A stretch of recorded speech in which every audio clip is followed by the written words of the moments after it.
What's up, guys? This is Ren from the Set Apart Podcast. Did you know you can interact with us and continue the conversation via our online forum? That's right. You can email us today at setapartpodcastteam@gmail.com, because this is not just a podcast. This is a movement. We're looking forward to hearing from you.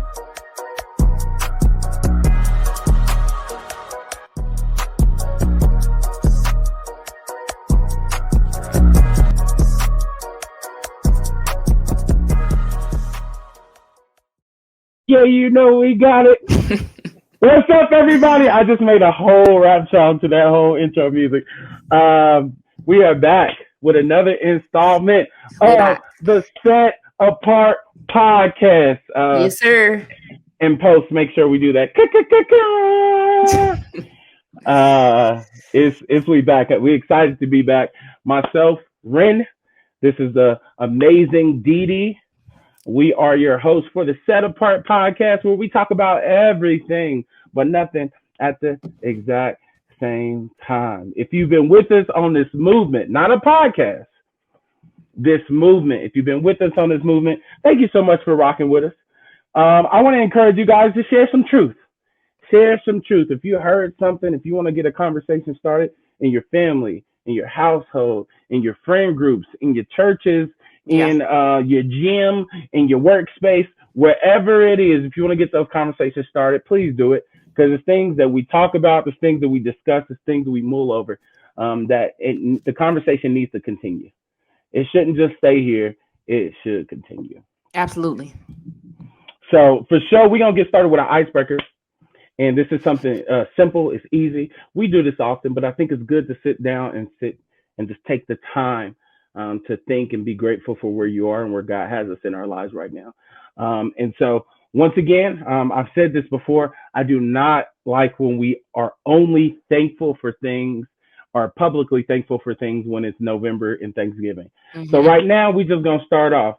And the question is, what are you thankful for today? I want you to answer that in the comment section. I want you to answer that as you're driving to work, whether you listen to us in the morning, the evening, or wherever it is. Answer that. What are you thankful for today? Didi, let's get started with you. What are you thankful for on this good day? Today I am thankful for a peaceful place to rest at night. That's awesome. That's amazing. I know what it's like to live in a place where it's sirens all night.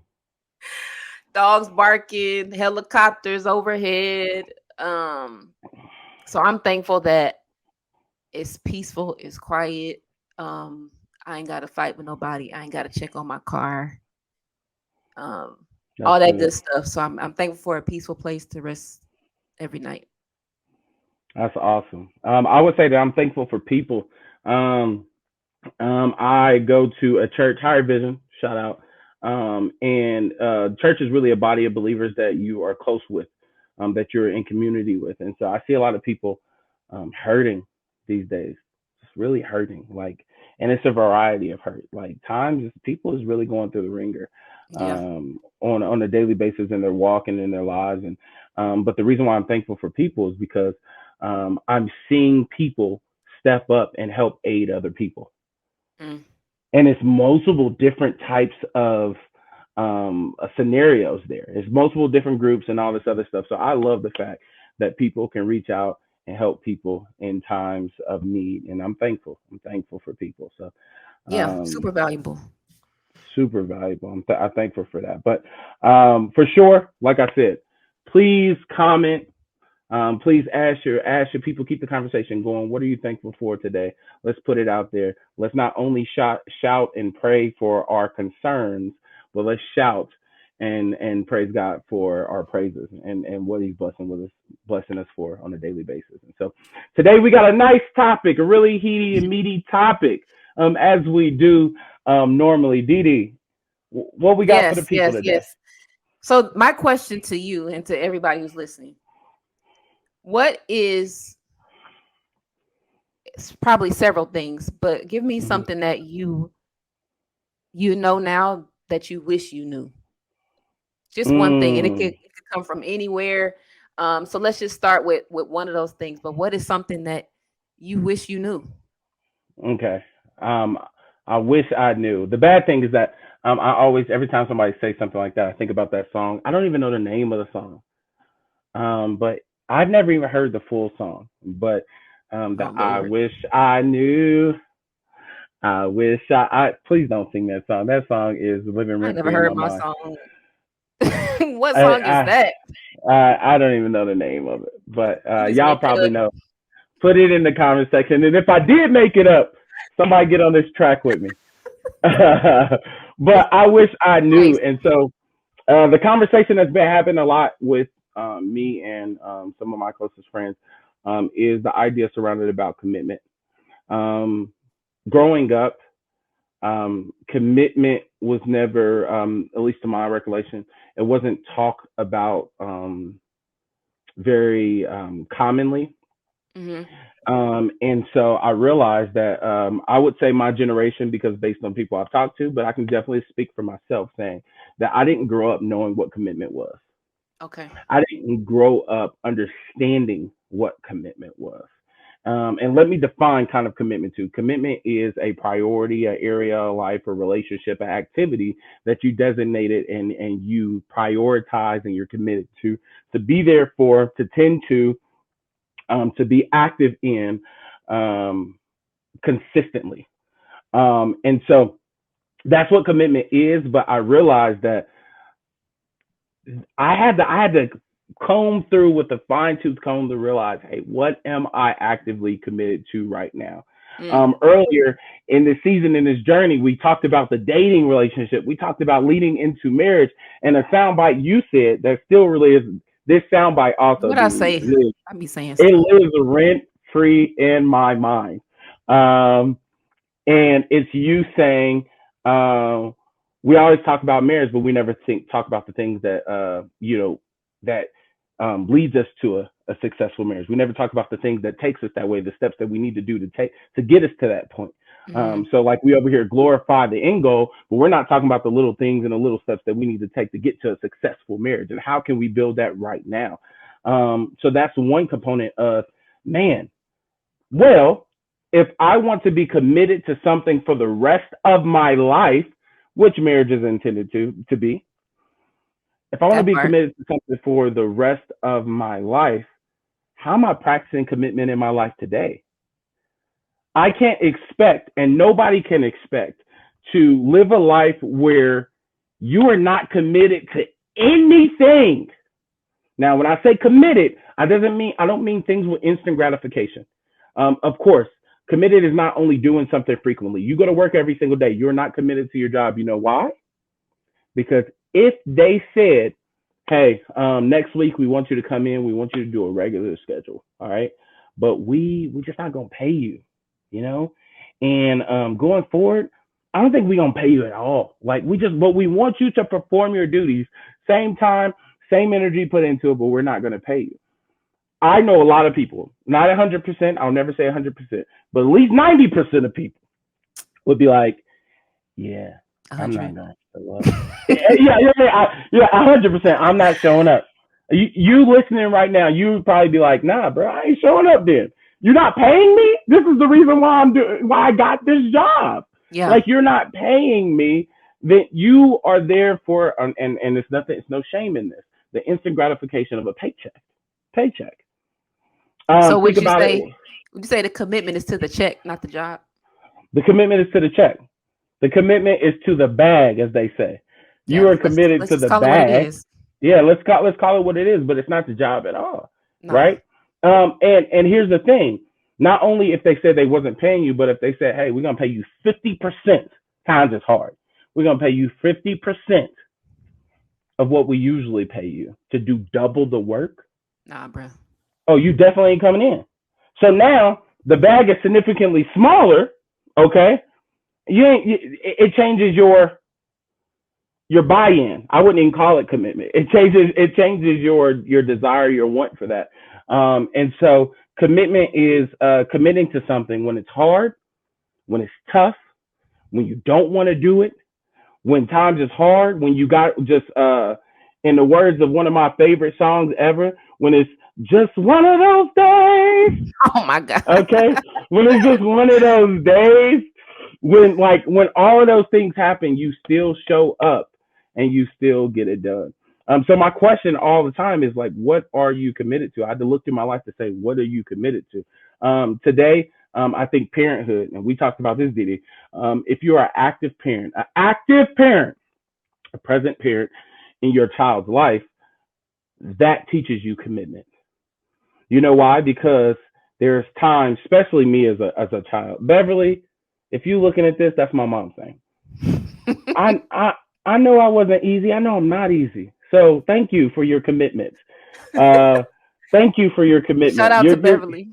Shout out to Beverly. Your commitment to loving me anyway. I've been rebellious at times. You loved me anyway. I've been expensive.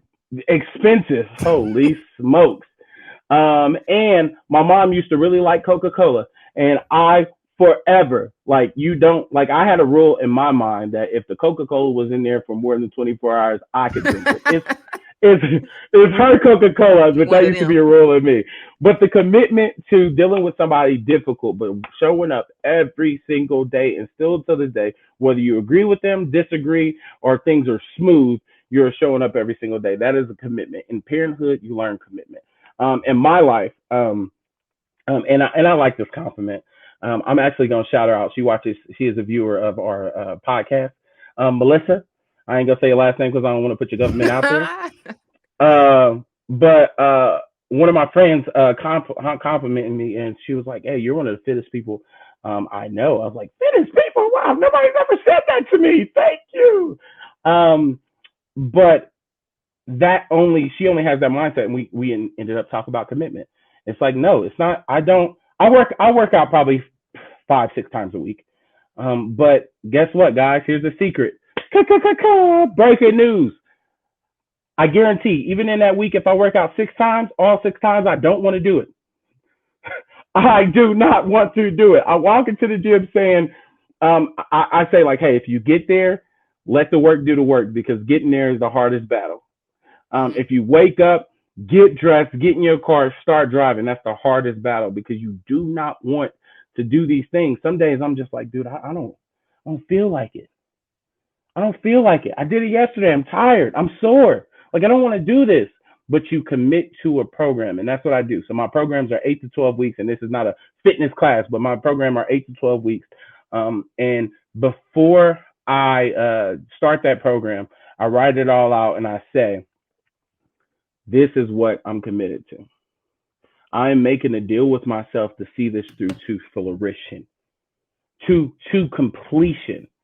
Lord willing, if I don't die before these 12 weeks, I'm going to see this through to completion. And it's not because I want to be the Arnold Schwarzeneggers of the world. I'm sorry, that's not a goal for me. It's not because I want to be the fittest on earth. I'm sorry, that's not a goal for me. It's because through that avenue of commitment, via working out, God, oh, this is crazy because I'm getting deep here. God has taught me perseverance. He's taught me to push through and understand that days will not always be 100% happy and amazing. And I don't always want to go and be the most motivated in the room. Honestly, to tell you the truth, I'm not always the most motivated to do the simple things on a daily basis. Mm-hmm. The simple things. There's times where I go into what I call degenerative spirals and seasons where I don't want to do none of it. I don't want to do none of it. But through that commitment, God has taught me the benefits of just taking one step. One step. Some days you take a big step. Some days you take a leap. Other days I'm crawling and I get an inch better. And I'm not talking about better physically. I'm talking about mentally. Perseverance, endurance, like all of that. I get a little bit 1% better. And that is enough for me, because the thing is, I'm going to take that. I want to take that same mentality of commitment into my workspace, mm-hmm.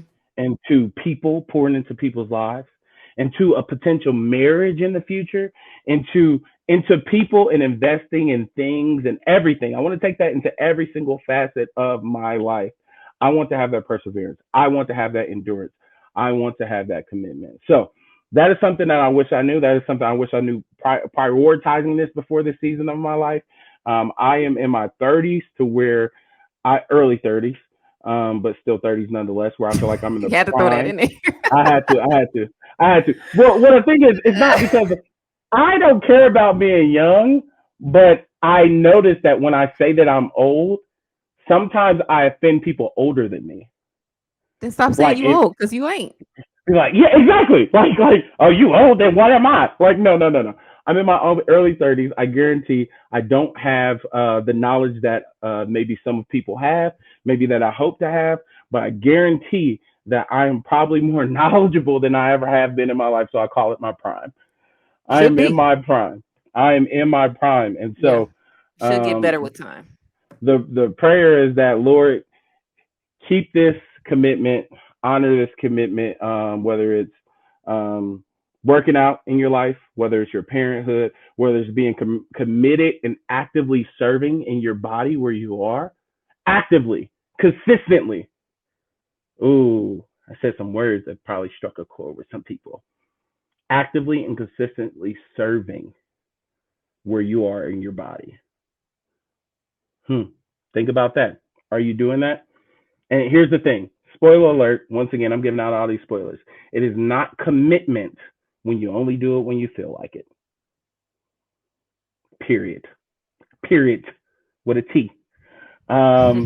So I just wish I knew that level of commitment and what commitment really was. So here's my question for you, Didi. Like, before we even step to the next, I wish I knew, because I kind of want to get your mindset on this. What is something that you can say that you are committed to right now? Before I answer that question, I want to go back on a couple things you said. Okay. You was in the zone, and I didn't want to interrupt. You said a couple things. Yeah.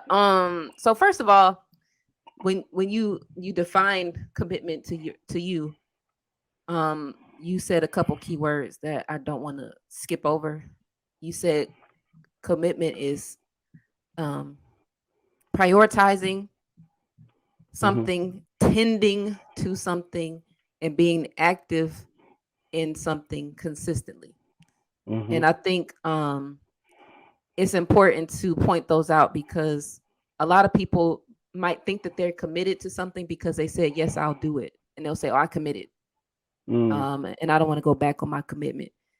But to commit is a verb. And when you say I'm tending to something, I believe that commitment starts after the yes, not with the yes. Okay. And the reason I bring that up is because you had mentioned learning commitment as far as relationships, hoping that it leads to a marriage. And you said, like, with marriage being the end goal. To me, marriage is the starting line. Yes. Not the end goal. So even when you talked about your workout plan and your commitment to going 5 to 6 days a week, your commitment isn't so much to working out. Your commitment is to completion. Yes. You're committed to seeing it through, not to going every morning or whenever. Your commitment is to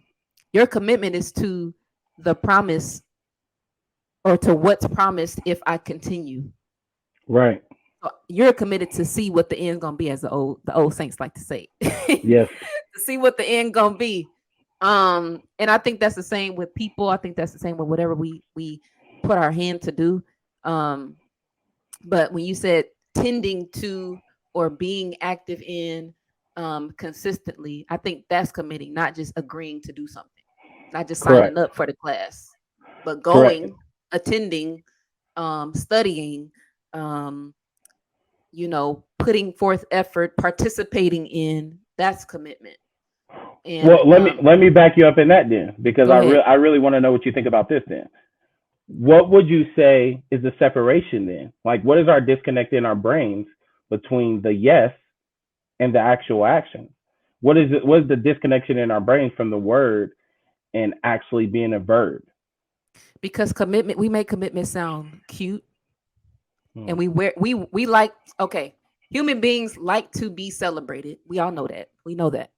We like to be, and that's not a bad thing. But we Yeah. like for when we have struggled through something and overcome, we want somebody to acknowledge it. So I think sometimes we when we say I'm committed, before we actually act out commitment, we want it to be acknowledged. Like, look what I signed. I signed up for the class. I'm going. The disconnect is when I put in the work and it's painful to me, I don't want to feel that pain. Hmm. I don't want to sweat and be sore, but I want everybody to know I was there. Right. So it's easier to say I'm committed than to work out that commitment, no pun intended. It's almost like, okay, you brought up parenting. Mm-hmm. Parents aren't committed to the children. They're committed to the job of parenting. That's why you can act the fool and I'm still going to feed your bad. Mm-hmm. Mm-hmm.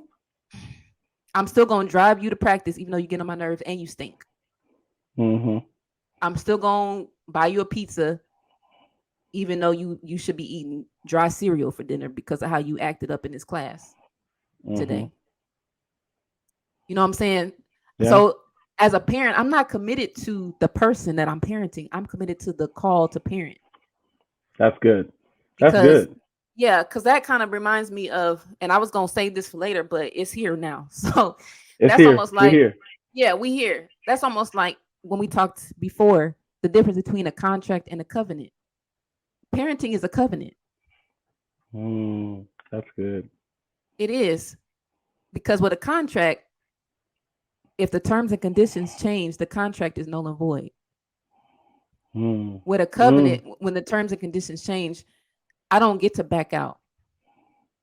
I can, but because it's a covenant, it's over my life. So terms and conditions change, I'm supposed to change with it. I'm supposed to adjust to keep my covenant, to keep my vow. Right. So when things go up or down, I don't get to say, "Oh, you changed. I'm out. You changed the terms and conditions." That's so good. A lot of people want to have children because babies are cute. I don't get that part. I don't get that part. I'm just saying, or oh, you should have more kids because you were glowing when you were pregnant. What? That is, the terms and conditions change. Maybe she's born with it. Maybe it's Maybelline. Just people say some wild stuff, but literally people think babies are cute. When people say, "Oh, I'm having baby fever," yeah, but that baby only gonna be a baby for a point in time. The terms and conditions are going to change. Are you committed to parenting or having a baby? That's so good. And because the second question I was about to ask, and you answered it with that, is that I feel like a part of commitment is a buy-in to not only what it is now, but what it continues to change into becoming. So I think about in terms of a covenant of marriage. Right? To take your definition, a covenant, because I love that definition, a covenant of marriage. Like that person who you marry and you're on a honeymoon with and you come off of, that's not going to be the same person in 5 years. Like people evolve. It should be your prayer that they change. Yes, different seasons happen and stuff like this. Right. And so like when you commit, you're not committing like, hey, this version of you is easy to deal with. I'm just going to be down for this version of you. No, you're committing to that person growing, hopefully, that person growing and changing their mindsets on things, changing what they look like. Like, I guarantee if you get married in your 30s, they're not going to look the same when they're 60. It just doesn't happen. Like, I know y'all heard black don't crack, but it cracks. Secret's out. It don't crack, but it do get ashy. Yeah, it bend a little bit. It bends a little bit. It bend a little bit. It bends. It don't crack, but it will bend. It will bend. It will lean to the side. Young Dro. That hip might move out of place. but they look different. Like even their looks are different. Like you gain weight, lose weight, all this other stuff. Everything is changed 30 years into the game. And I'm not saying that it's changed for the worse, but even if it changes for the better, you now have a newer version than the person you just married. Right. And I think too, this will help. You're not in covenant with a person. Your agreement is to the marriage. Because when the person get on your nerve, when the person gets on your nerve, which we should do if we're human beings, it's anticipated that I need a minute from you. And it doesn't change my love for you, but because I love you, can you go to cut the grass or something? Can you get out the kitchen? Mm-hmm. You know what I'm saying? But I am committed to the covenant, not to the person. That means when the terms and conditions change with this individual, because I am committed to making this marriage last until I die, whatever comes with it, I'm with it. Okay. Yeah. However, I still, because God is God, He gives us choices. Now, it depends on what you and that other person discussed before this covenant is agreed upon. If you can't keep your vow, that's one thing. Then you've altered the covenant. If you say, I don't want to do this no more, then you've broken the covenant. But if don't commit to me, commit to this marriage with me. Be married with me, not to me. Because then we both. Oh, no, stop, Didi. Say it again. I need you to say that one more time. I said, be married to the covenant with me. So don't be married to me. Be married with me. Because if I'm trying to be the best wife I can be, my wifehood is not centered around you. It's centered around God created me to be your helper. And so I'm called to help you, whether or not you hear me. You're called to be my husband, whether or not I got a new growth in my braids or not. Right. You're called to be my husband, whether or not I can cook. Whether or not well, I'm just saying. What did you come into covenant with? Me or this marriage? When you said, Lord, I want to be a husband, only if it's her. Is that what you prayed? The virtuous woman, she didn't have terms and condition on her virtue. She chose to be a virtuous woman. Ooh. And when you say that, that's almost like saying, not my will, but your will, Lord. That's so opposition to commitment, I think, could be justification, right?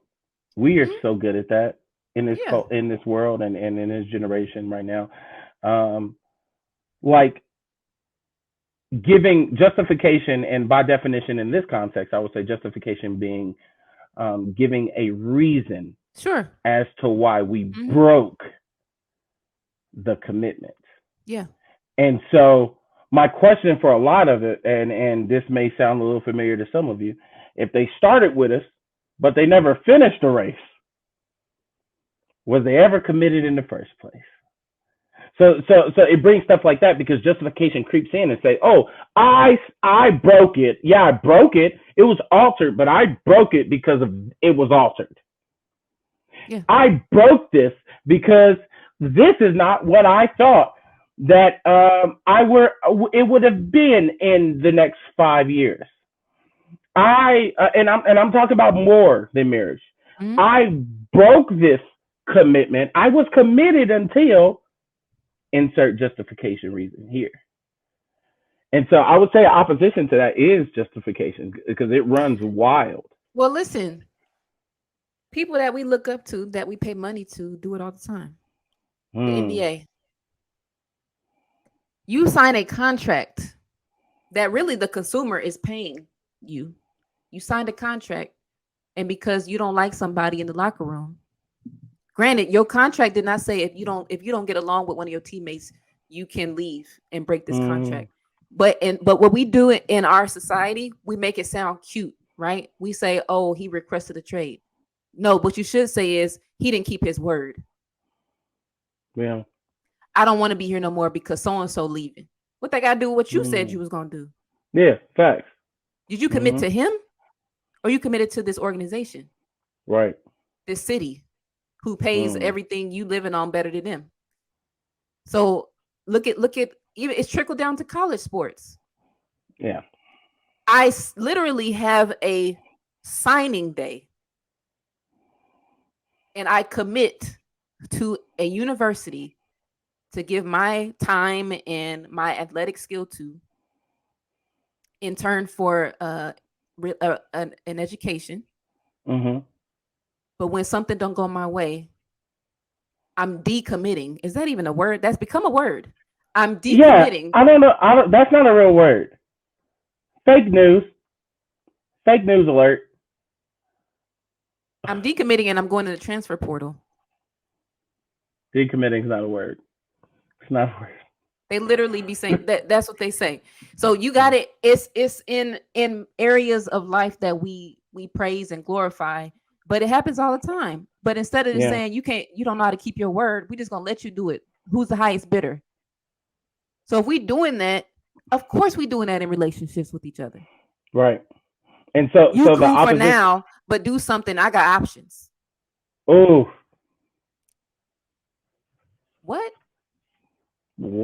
You got options? What? Yeah. Yeah. My toxic trait is I put myself in a room with people who talk like that. That's my toxic trait. So let me see. If I was to say the other side of the coin of that, or the polar opposite. So justification is an opposition, but the opposite of commitment.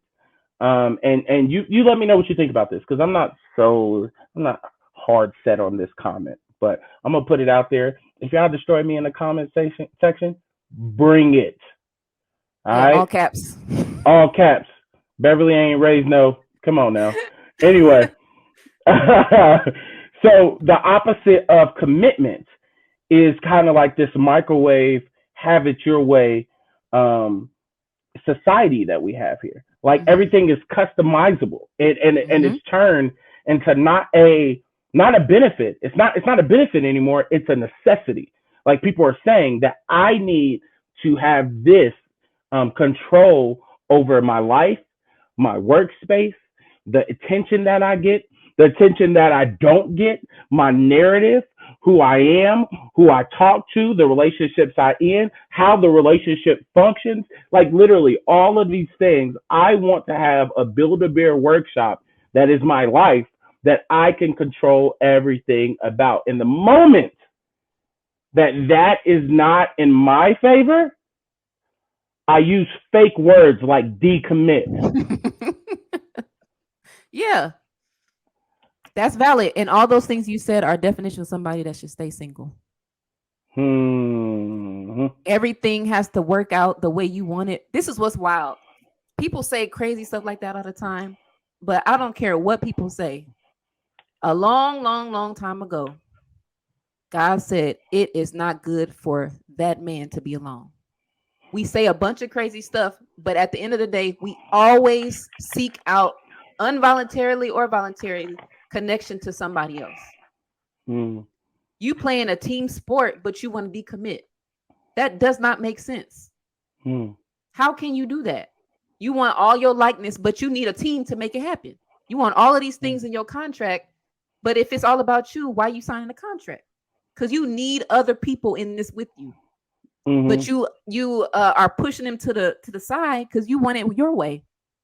That's why you can't trust people with your money. But you need to trust people with your money. You want all of these things to work out for you, but you want people to offer you trustworthiness. You want them to keep their word to you. You always looking over your shoulder because you haven't connected with nobody or committed to nobody. People that were in your corner, you push them out because somebody else came in and said something else. You have your own idea of how it's supposed to work. So if we do take it back to marriage, how? Yeah. How can you set parameters on something you didn't create? Yeah. This got to work in my favor. And if it don't, I've heard people say, well, if it's not serving you any longer, you should cut it off.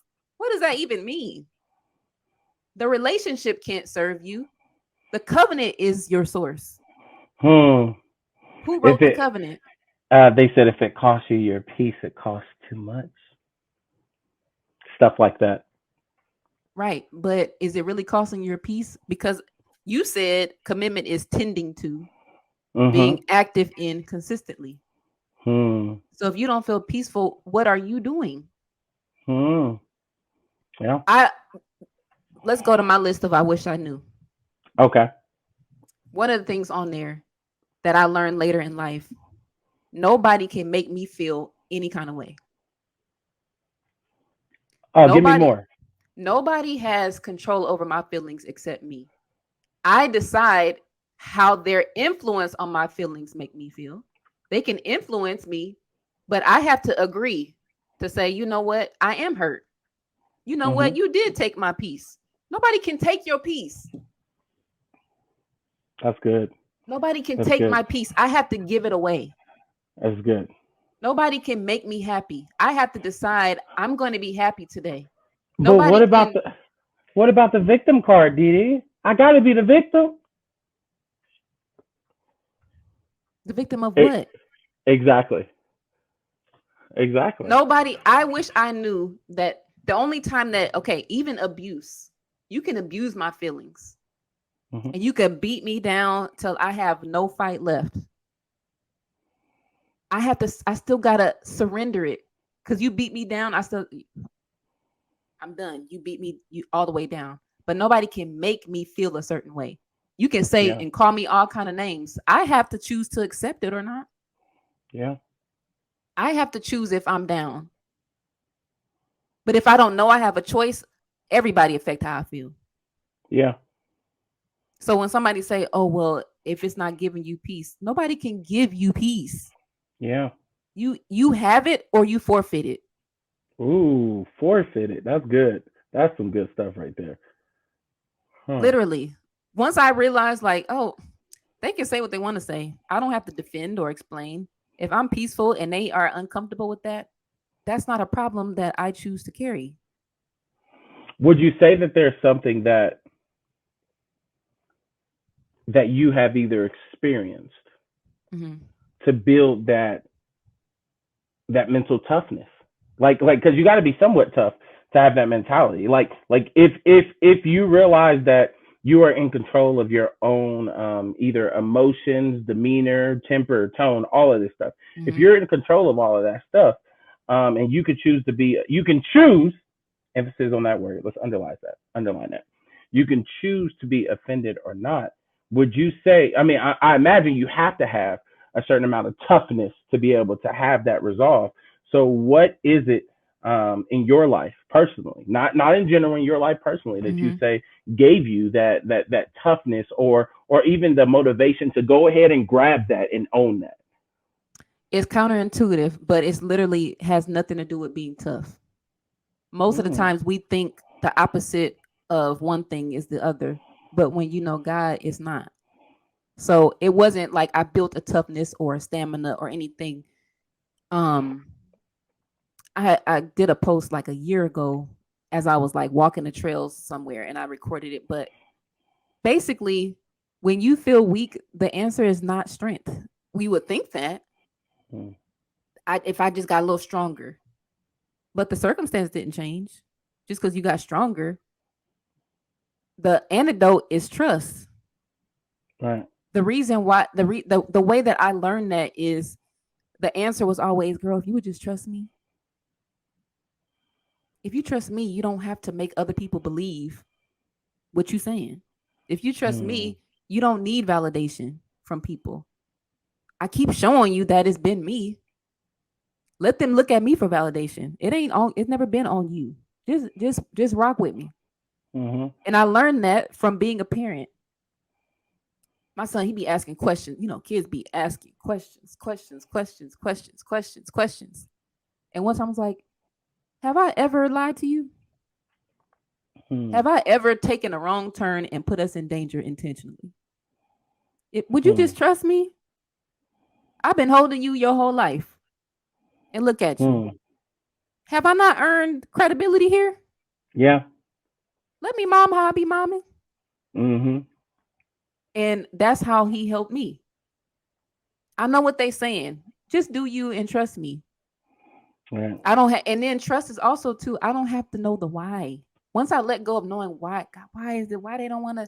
Why they keep saying I'm this when I'm really this? Why they keep talking about me? Why they keep trying to figure out how I got here? I don't need to know the why. I just know that he did it.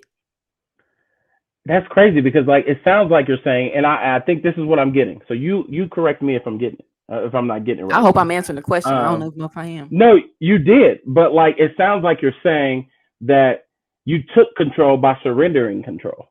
100%. Like it's super anti-logic.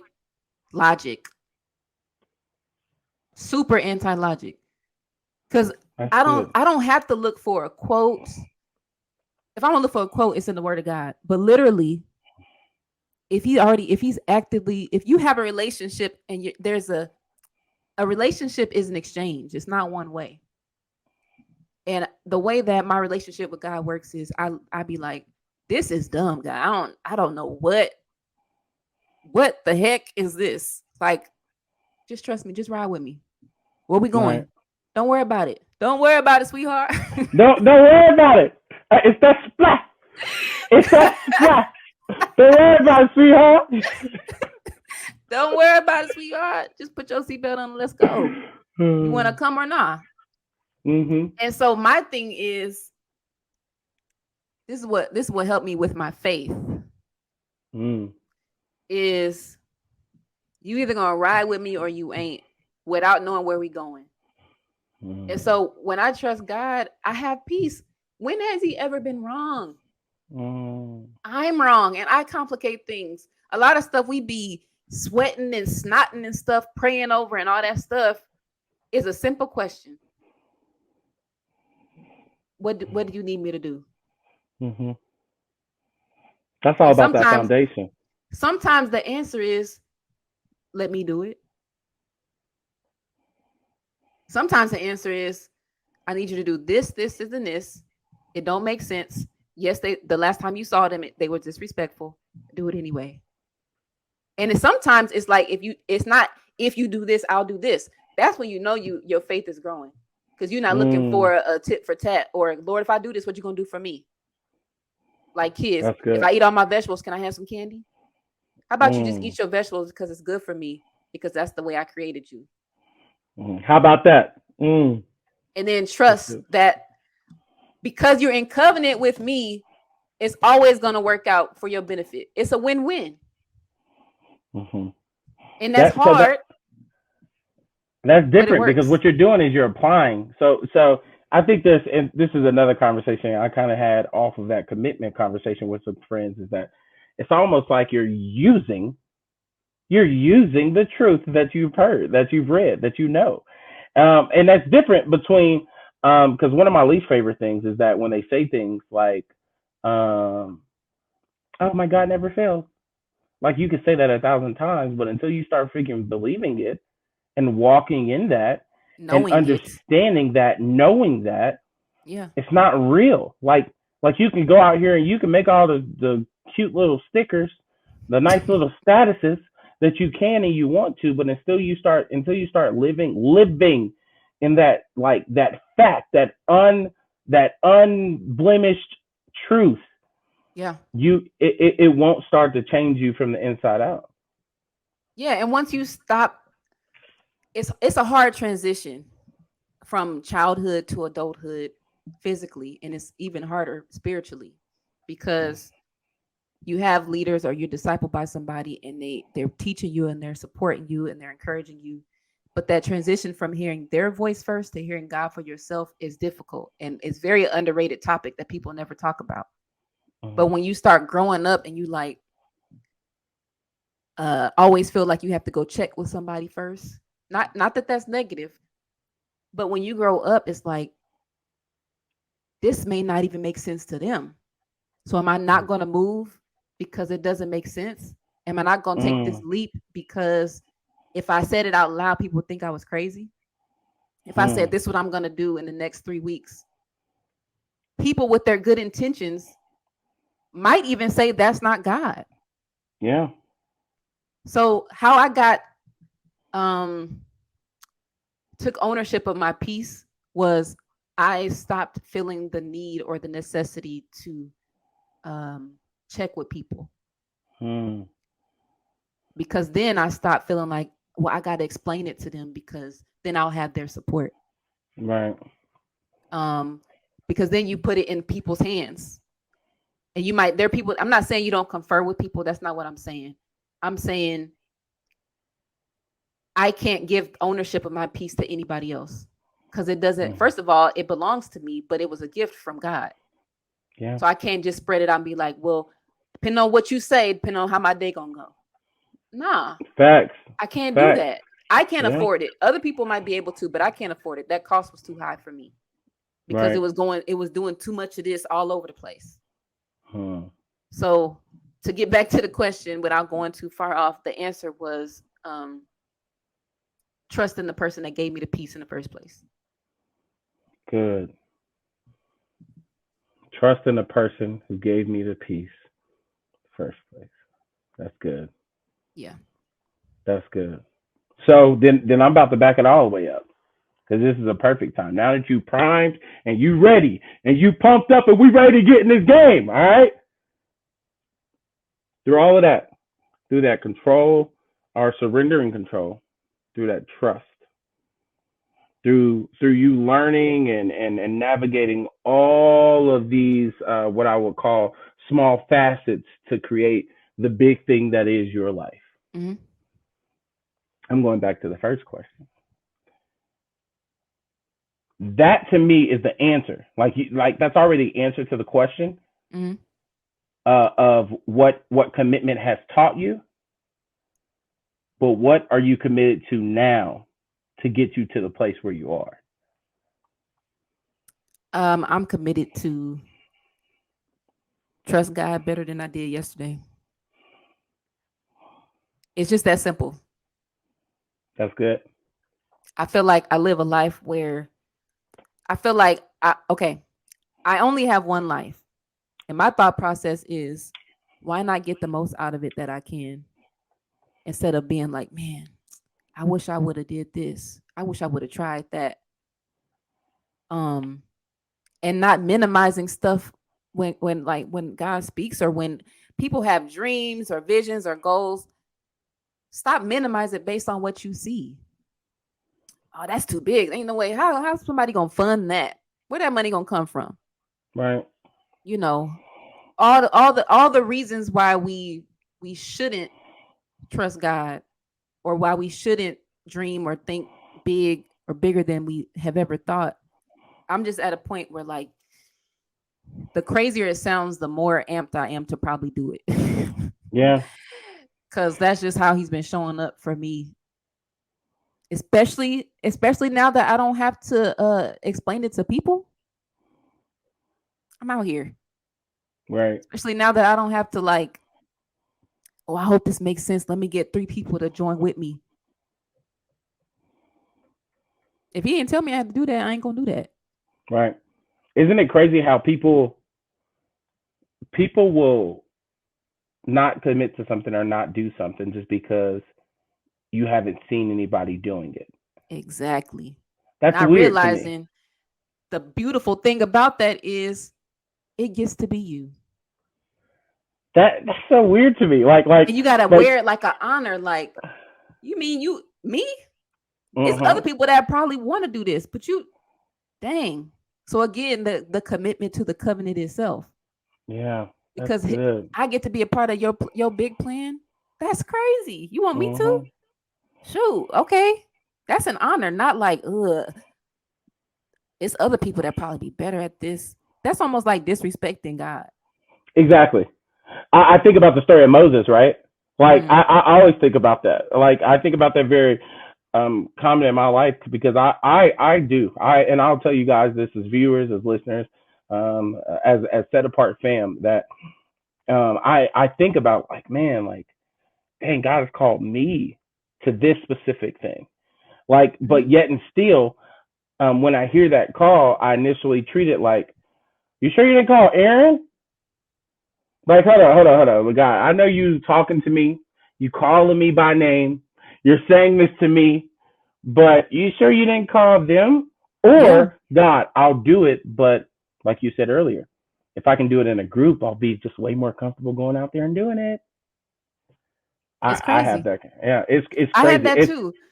Look at how crazy this is. Why, God, why would you have me encourage other people in their relationships when I ain't in one? When I'm divorced? Yeah. You having me help married people? That don't make no sense. They not It gonna don't make listen no to sense. me because I'm technically, people say talk to people that's been where you want to go. They don't want to be. But then he was like, "Shut up." Mm-hmm. I said what I said, Right. and it's working. Yeah. I know what I'm doing. So I have been there, and I have to fight myself often to be like, nah, but remember what he said. And then pretty Yeah. soon he ain't gonna have to say it because you just gonna see it. I think about the origin of this podcast. I mean, think about how many times where the thought has come across my mind or your mind that, like, man, how many podcasts is there out there in this world? Exactly. Like, I mean, literally, our Genesis episode was not another podcast. Yep. And to the point where it was like, no, like, God has put a vision on your heart to be obedient to spreading the truth, and this happened to be the vehicle in which that is. Just because other podcasts exist doesn't mean you don't need to get into what I'm calling you to do. Just because other people may be even streaming like this Yeah. doesn't mean that you don't need to do to it. And I think about even in our short existence, how many people have been blessed through it, how many people have been Absolutely. blessed through the conversations, and it's like that stuff would have never happened if you would have fell victim, if we would have fell victim of that initial mindset of, oh, because either A, because other people are doing it, I don't want to do it. Like in the sense of, oh, other people have a podcast, so how's mine going to be different? I'm not going to do it. Or Mm-hmm. B, nobody's ever done it like this, so why would I think that that's successful? Those are Absolutely. two negative mindsets that, I mean, you as the viewer, and I'm speaking like from me being a part of this group, take those negative things, throw it out into the trash, but don't only throw it out into the trash, replace that stuff with truth. Like we have toxic thoughts like that, but replace that with truth. And to go back to how Dee Dee was explaining it, that is how she has been able to like carefully weave in the truth throughout her life because she's applying it as she's going and she's replacing the toxic thoughts and the toxic mindsets with that truth. So Yeah. that's good. It's a daily thing. So I ain't gonna say I arrived on a mountaintop. But the beautiful thing about a relationship is, or the beautiful thing about covenant is, it's continuous. That's awesome. And as much as I get on God's nerves, He don't leave me. He won't. As He much as I won't disrespect Him, fail. as much Yes. as I doubt His perfect track record, I still be questioning. Ain't that crazy? We get offended when people don't. I told you I was going to do it. We get offended, and we don't think God gets offended. But He just like, girl, if you don't, let me go get my daughter. She tripping again. Exactly. So I can course, and I thank Him for course correcting along the way instead of cutting me off. Be like, this is the last time, because Moses didn't get to go to the promised land because of that. Talk about Moses. Yeah. He was a very special and important part of this whole thing, but he didn't go. He didn't get to go to the promise because of his doubt, which is crazy. How you gonna part the whole Red Sea and still have questions? Whole Red Sea. The whole Red Sea. How you got a stick that turned into a snake and you still the whole Red Sea?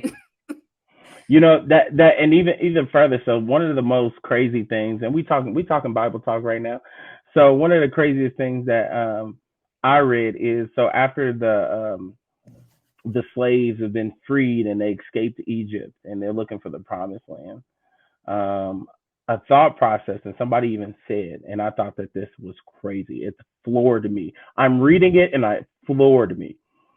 So they're over here searching and looking for the promised land. It's taking a little bit of time. They're going through trials. It's been times where they starting their hope is dwindling, if you will, and such like that. And at one point in time, they're all sitting together talking. And this is after they go see, what's the land that they went in there to see? I don't even remember the name of it, but they went to the land Canaan. And they were like, oh, it was the Canaan. It was like, oh, they're giants. When the spies went over they went over to check it out. Yeah, and so they went over there to check it out, and so they're saying this the same conversation. Oh, they're huge, they're big, and oh man, like all this other stuff. And so the conversation started at one place as a report as to what the atmosphere was like in that land, report. And then it twisted into somebody saying this, and I quote, "We would have been better off staying in Egypt." That's real. You went all the way back to bondage, bro. You went all the way back to bondage. This what? Like your discouragement, your circumstances in the season has drawn you all the way back to bondage. We do it all the time. You done seen a whole sea part with a stick. You done been delivered multiple times. And look, you have food fall out the sky with no clouds.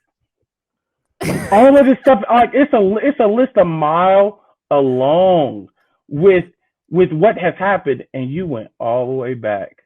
And let me just clarify real quick: Moses didn't go to the promised land not directly because of doubt. It was because of disobedience, which was related to him not understanding I am that I am. So that's what I mean by doubt. Not that God couldn't do it, but he was, he that's it good. Was when literally another crazy thing when water came out of a rock because they said they was thirsty. So this was wild. The promise never changed, even though they complained about the trip to the promise. I don't know what commitment is if that's not commitment. I don't know. Covenant, that's what I'm saying. The covenant is the covenant. We have to decide if we gonna latch on to it and commit to that instead of committing to that person, this person, what's happening over here. We ain't got no water. It's hot out here. I'd rather go be a slave again. Are you insane? I'm not gonna leave him. At least I had somebody. God, you delivered me from this abusive situation. But these single streets, at least I had somebody. I'm so glad that God is God because he's given us love and forgiveness and faithfulness in the midst of that. But guess what? If I was in control, this is what I would have gave you. These hands. Y'all only got the paws put on you. Let y'all dry up in that desert, that wilderness. That's good. But we gonna wrap it up right there. We talked about commitment. We talked about control. We talked about trust. We talked about everything under the sun. So my question for you as the viewer is, how will you respond? Are you committed? Are you trusting? Do you find yourself struggling with being in control? And if you're struggling with that false word or multiple false words of decommitting, ask yourself, was you ever committed in the first place? And finally, this is one thing that I really want you guys to think about and put in the conversation. Today, what are you committed to? What do you know? Not only what are you committed to, but what are you trusting in God to do for you today? So, I've been Ren. This is Didi. This is the Set Apart Podcast, and you can join us in so many facets. I want you guys to know. Did you guys know that we were on Facebook? Oh yeah, we about that life. We on Facebook, Instagram, YouTube, Spotify, Apple Podcasts. Did I forget something else, Didi? That's enough. We all over there. Engage with us, connect with us, comment. If you disagree, say something there. Just pull out some stuff. We want to engage with y'all, not just post stuff just to post it, but we really want to connect because we're all over the United States and we want to make this a community. So put your thoughts in there on any of the platforms. You can send us an email at setapartpodcastteam@gmail.com. If if you have topic ideas or if you have some questions about things we've already talked about. But yeah, stay connected. Yes, that is Dee. I am Ren. We are the Set Apart Podcast team, and welcome to the movement. You guys have a good one. Bye. Peace. Hey, this is your girl Dee from Set Apart with Ren and Dee. Thank you so much for tuning in to this latest installment. Don't forget to subscribe to wherever you listen to podcasts.